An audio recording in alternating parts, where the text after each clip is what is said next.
చరిత్రలో ఫస్ట్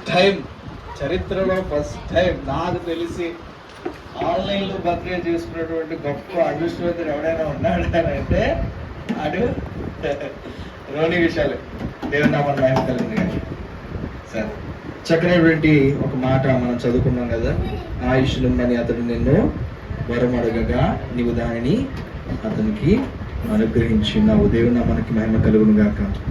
దేవుడు దీర్ఘాయుష్నిచ్చే దేవుడు. మనం ఆయుష్ని అడిగితే ఆయన ఏమిస్తాడు?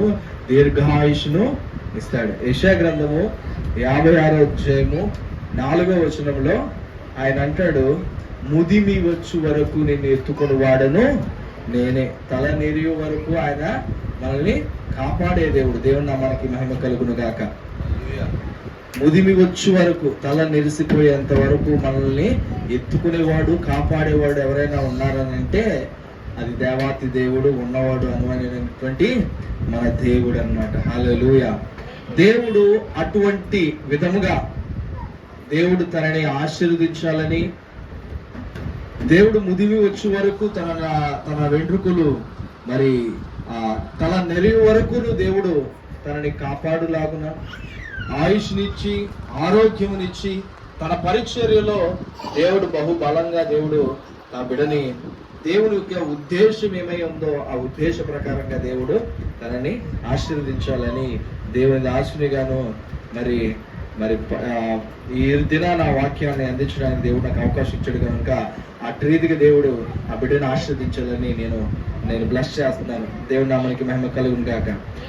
కరోనా టైంలో నేను ఒక మాట చెప్పాను. ఏమన్నానంటే, నీ ఎదుట ఏ మనుషుడు నిలవచాలడు. అది యెహోషువకి దేవుడు చెప్పినటువంటి గొప్ప మాట. దేవునితో ఉన్న బిడ్డల ఎదుట, దేవుని దగ్గర ఉన్నటువంటి పిల్లలకి దేవుడు ఖచ్చితంగా దేవుడు బ్లెస్ చేస్తాడు. తను ఎలా వాడుకుంటాడంటే, నేను ఒక వాక్యాన్ని మరి నేను సిద్ధపరిచి చేసుకున్నాను. దేవుని దగ్గర ఒక మంచి బాణం లాగా మనం ఉంటే దేవుడు ప్రణాళిక వేరే లెవెల్లో ఉంటుంది అనమాట. మనం ఆలోచించుకుంటాం, పిల్లల్ని మంచి డాక్టర్ చేయాలి, పిల్లల్ని మంచి ఇంజనీర్ చేయాలి, లాయర్లు చేయాలి, ఈ రకంగా అనుకుంటాం. కానీ దేవుని యొక్క ఆలోచన ఏమైందో పిల్లల పట్ల లేకపోతే ఒక మనిషి పట్ల మనం జ్ఞాపకం చేసుకుని దేవుని ఆలోచనకి మనం ఇవ్వగలిగితే డాక్టర్లు, లాయర్లు ఇవి కాదు. దేవుడు గొప్పగా అద్భుతంగా దేవుడు ఎలాగంటే సాతాను గోడి యొక్క గుండెలు చీల్చుకుని వెళ్ళిపోయేంత బాణాల్లాగా దేవుడు వాళ్ళని సిద్ధపరుస్తాడు. అటువంటి స్థితిలో రోనీని ఖచ్చితంగా దేవుడు ఆశీర్వదించాలని, దేవుడు మంచి ఆరోగ్యం ఇవ్వాలని, ఆయుష్ను ఇవ్వాలని, జ్ఞానాన్ని ఇవ్వాలని దేవుడు ఒక ఉద్దేశం కలిగి ఉంటాడు. ఆ ఉద్దేశము ఆ బిడ్డపట జరిగించాలని దేవుడు ఒక గొప్ప అద్భుతాన్ని జరిగిస్తాడు తన జీవితంలో అని నేను ఆశ కలిగి ప్రార్థన చేస్తున్నాను ప్రతిదినము.